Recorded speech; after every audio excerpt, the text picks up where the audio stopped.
आदंत physical education online classes में आपका हार्दिक स्वागत एवं अभिनंदन है। जैसा कि हम पढ़ा रहे हैं शारीरिक शिक्षा का अर्थ, उद्देश्य, खेल, मनोविज्ञान। अभी इसका हम 87 सतासीवें क्वेश्चन से शुरू करेंगे। इसके पहले हम 86 क्वेश्चन तक सॉल्व करा चुके हैं।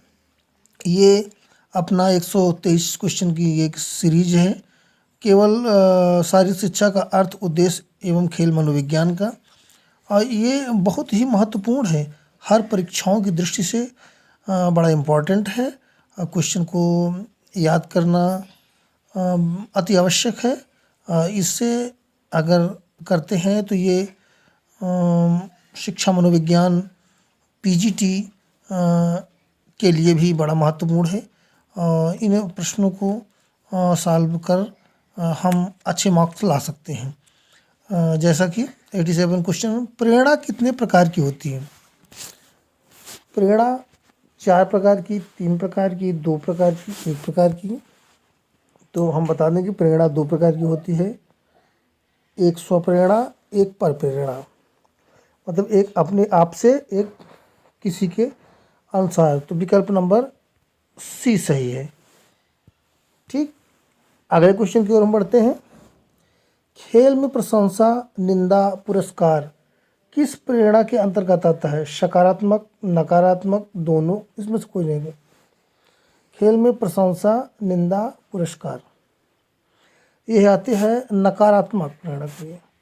सकारात्मक प्रेरणा और नकारात्मक प्रेरणा, तो सकारात्मक प्रेरणा नहीं, ये नकारात्मक प्रेरणा के अंतर्गत आता है। बी, क्वेश्चन नंबर बी विकल्प सही है। अगले क्वेश्चन की ओर हम बढ़ते हैं।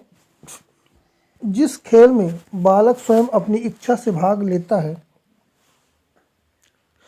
और उसमें उसे सुख मिलता है, यह किस प्रेरणा के अंतर्गत आता है? नकारात्मक, बाह्य प्रेरणा, आंतरिक प्रेरणा और कोई नहीं। तो यह है आंतरिक प्रेरणा, क्योंकि बालक स्वयं भाग ले रहा है अपनी इच्छा के अनुसार, तो ये आंतरिक प्रेरणा है। उस बालक के आंतरिक प्रेरणा की अवधारणा के अंतर्गत आता है। तो विकल्प नंबर सी सही है। प्रेरणा के कौन से स्रोत नहीं हैं? चालक, उद्दीपन, प्रेरक, नेतृत्व। तो नेतृत्व चूँकि जो होता है यह किसी दल का नेतृत्व करने के अंतर्गत आता है। और प्रेरणा जो होती है वो स्वप्रेरणा होती है और सकारात्मक और नकारात्मक प्रेरणा के अंतर्गत आती है। तो इसलिए नेतृत्व इसका विकल्प नंबर डी सही है। वंशानुक्रम में वे सभी बातें आ जाती हैं जो जीवन का आरंभ करते समय, जन्म के समय नहीं, वर्ण गर्भधारण के समय, जन्म से लगभग 9 माह पूर्व व्यक्ति के उपस्थित थी। यह विचार किसका है? डगलस का, जेम्स ड्रेबर का, बी.एन. झा का, वुडवर्थ का। ये है वुडवर्थ का। क्वेश्चन नंबर 92, वंशानुक्रम के किस नियम के अंतर्गत बालक में अपने माता पिता के विपरीत गुण पाए जाते हैं? विभिन्नता का नियम, समानता का नियम, प्रत्यागमन का नियम और बीज कोष की निरंतरता का नियम। तो इसमें है प्रत्यागमन का नियम। विकल्प नंबर सी सही है। बालक की मूल शक्तियों का प्रधान कारण उसका वंशानुक्रम है। यह मत किसका है? थॉर्नडाइक का है, कार्लपीरियसन का है, गाल्टन का है और डगलेड का है। तो ये थॉर्नडाइक का है। विकल्प नंबर ए सही है। वंशानुक्रम का प्रजाति की श्रेष्ठता का प्रभाव संबंधी अध्ययन किसने किया? Dugdale, Galton, Cattell, Klingenberg. तो क्लिंगनबर्ग ने इसको किया था। विकल्प नंबर डी सही है। व्यक्तिगत विभिन्नता के में संपूर्ण व्यक्तित्व का कोई भी ऐसा पहलू सम्मिलित हो सकता है जिसका माप किया जा सकता है। यह कथन किसका है? टायलर का है, स्किनर का है, मन का है, थॉर्नडाइक का है? तो है स्किनर का। विकल्प नंबर बी सही है। व्यक्तिगत विभिन्नता में संपूर्ण व्यक्तित्व का कोई भी ऐसा पहलू सम्मिलित हो सकता है जिसका माप किया जा सकता है। ये कथन किसका है? टायलर का है, स्किनर का है, मन का है, थॉर्नडाइक का है? तो स्किनर का है। 96 व्यक्तिगत विभिन्नताओं के वंशानुक्रम कारण को किसने माना है? पियर्सन ने माना है, रूसो ने माना है, गाल्टन ने माना है, या सभी ने माना है? तो इसको सभी ने माना है। विकल्प नंबर डी सही है। व्यक्तिगत विभिन्नताओं के कौन से कारण नहीं हैं? वंशानुक्रम, वातावरण, जात प्रजाति, देश, आयु वृद्धि, रुचि? तो इसमें रुचि नहीं। विकल्प नंबर ई सही है।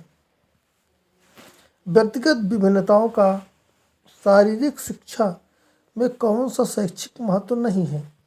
छात्र वर्गीकरण, व्यक्तिगत शिक्षण की व्यवस्था, शिक्षण पद्धतियों में परिवर्तन, शारीरिक दोषों का ध्यान न देना? तो इसमें विकल्प नंबर डी सही है, शारीरिक दोषों को ध्यान न देना। घर, टीले, मिट्टी या रेत के पहाड़ बनाना और बिगाड़ना, यह किस प्रकार के खेल में आता है? परीक्षणात्मक खेल, स्वतंत्र खेल, रचनात्मक खेल, बौद्धिक खेल? तो स्वाभाविक सी बात है, यदि हम रचना कर रहे हैं, रचना करके अपने आनंद का बोध कर रहे हैं, तो यह रचनात्मक आएगी। तो टीले बनाना, घर बनाना, मिट्टी के रेत की पहाड़ बनाना, यह रचनात्मक खेल के अंतर्गत आता है। वीरता का अभिनय करना या खेल किस प्रकार के खेल में आता है? अगर वीरता का हम अनुभव कर रहे हैं तो रचनात्मक खेल हो सकता है, ऐच्छिक खेल हो सकता है, लड़ाई के खेल हो सकते हैं, संवेगात्मक खेल होते हैं। तो ये संवेग, ये प्रेरणात्मक होता है, संवेग का खेल होता है। विकल्प नंबर डी सही है। खेल से खिलाड़ी को संवेगात्मक लाभ कौन सा नहीं है? भय का कम होना, क्रोध का कम होना, घृणा का कम होना, उच्च रक्तचाप का होना? भय लड़ाई से आता है, क्रोध लड़ाई से आता है, घृणा भी लड़ाई के कारण आती है, लेकिन उच्च रक्तचाप जो है ये शारीरिक सर्कुलेटरी सिस्टम का व्यवस्था है, इसलिए इसमें उच्च रक्तचाप का कम होना, ये विकल्प नंबर डी सही है।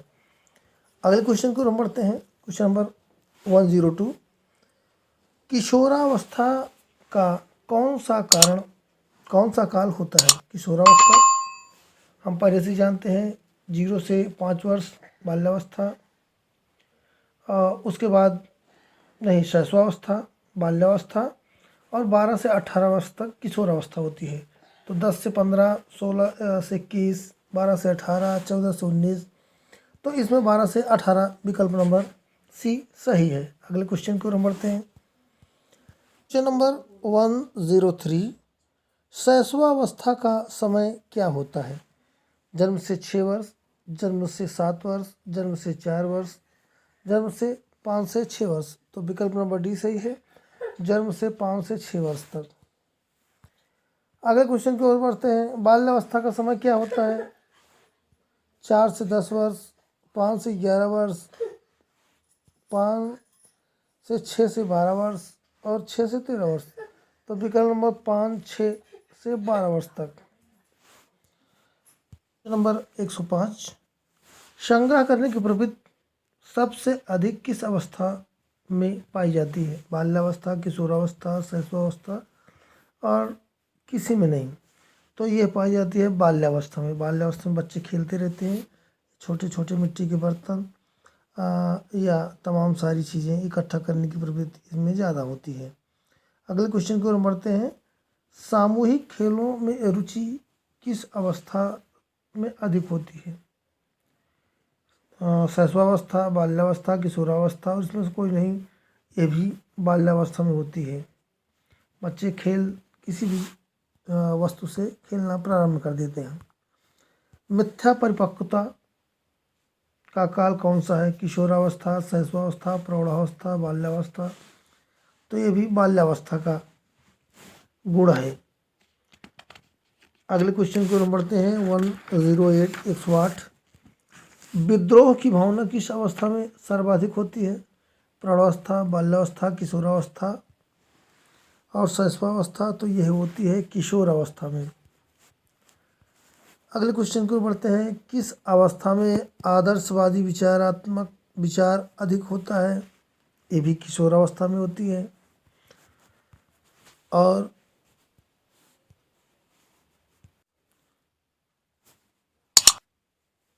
Question number 110। किस अवस्था में महत्व पाने की अभिलाषा अधिक होती है? किशोरावस्था, बाल्यावस्था, शैशवावस्था, प्रौढ़ावस्था। किशोरावस्था जैसे कि हम बता चुके हैं, इसकी बाल्यावस्था की उम्र है जन्म से लेकर 5 से 6 वर्ष। बाल्यावस्था की है 6 से लेकर 12 वर्ष तक। और 12 से लेकर के 16 वर्ष तक है किशोरावस्था। और उसके बाद आती है प्रौढ़ावस्था या युवावस्था। मैंने उसके बाद जीवन पूरा 18 से लेकर के अंत तक ये प्रौढ़ावस्था के अंतर्गत आती है। तो जो महत्व पाने की मतलब जो अभिलाषा होती है, इच्छा होती है कि हम अच्छे से अच्छे काम कर पाएंगे, यह किशोर अवस्था की अवस्था है। विकल्प नंबर ए सही है। अगले क्वेश्चन की ओर बढ़ते हैं। समायोजन की समस्या सबसे अधिक किस में होती है? वृद्ध में, बालक में, प्रौढ़ में, किशोर में। तो यह भी किशोर में ही होती है। अगले क्वेश्चन की ओर बढ़ते हैं।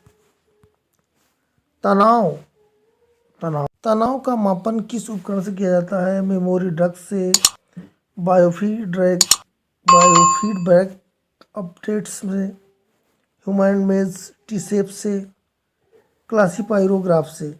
तो यह विकल्प नंबर बी सही है, बायोफीडबैक ऑपरेट्स से। Question number 115। त्रुटि और प्रयास पद्धति द्वारा सीखने के लिए कौन सा उपकरण सहयोग करता है? Memory drums, pursuit rotors, human image T shape, mirror drawing apparatus. ये होता है विकल्प number C, human image T shape से। हाथ की दृढ़ता को किस यंत्र से नापते हैं? Memory drug, biofeedback upsets, mirror drawing upsets, pursuit rotors. तो विकल्प नंबर डी सही है, परसूट रोटर्स से। शॉक टॉलरेंस का मापन किस यंत्र से किया जाता है? Memory drug, Watson hand withdrawal upset से, ह्यूमन इमेज टी-शेप से, परसूट रोटर से।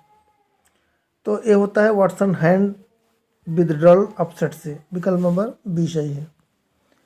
ब्रीदिंग चार्ट को नापने में कौन सा यंत्र सहयोग देता है? एक्सरपाइरोग्राफ, टाइम रेमन्स apparatus, memory drums, biofeedback apparatus. विकल्प नंबर ए सही है। रुचि वह प्रेरक शक्ति है जो हमें किसी वस्तु या क्रिया के प्रति ध्यान रखती है, जो हमें किसी व्यक्ति, वस्तु या क्रिया के प्रति ध्यान देने के लिए प्रेरित करती है। यह कथन किसका है? भाटिया का है, स्किनर का है, क्रो एंड क्रो का है और राफ का है।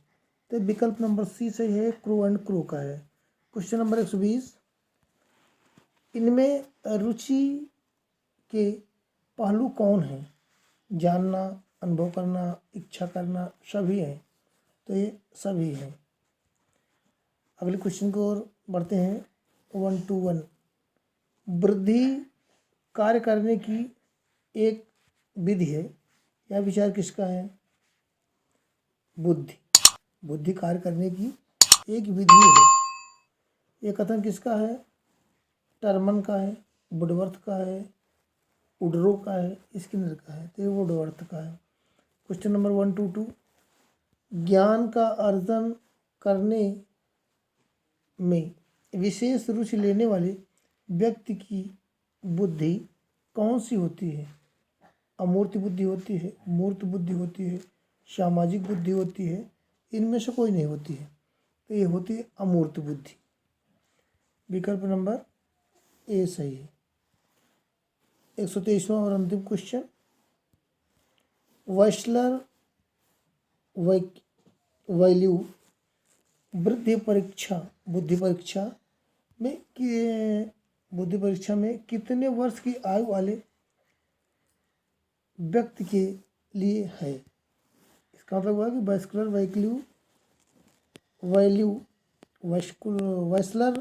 वैल्यू वृद्धि परीक्षा में कितने वर्ष की आयु वाले बच्चे भाग ले सकते हैं? तो 10 से 50, 16 से 60, 16 से 64 और 18 से 70। तो इसमें विकल्प नंबर डी सही है, 16 से 64 वर्ष तक। मित्रों, आज का वीडियो बस इतना ही। इसको आप लोग देखें, पढ़ें, आगे बढ़ें। यह इसी कामना के साथ हम आज की क्लास समाप्त करते हैं। Bye bye.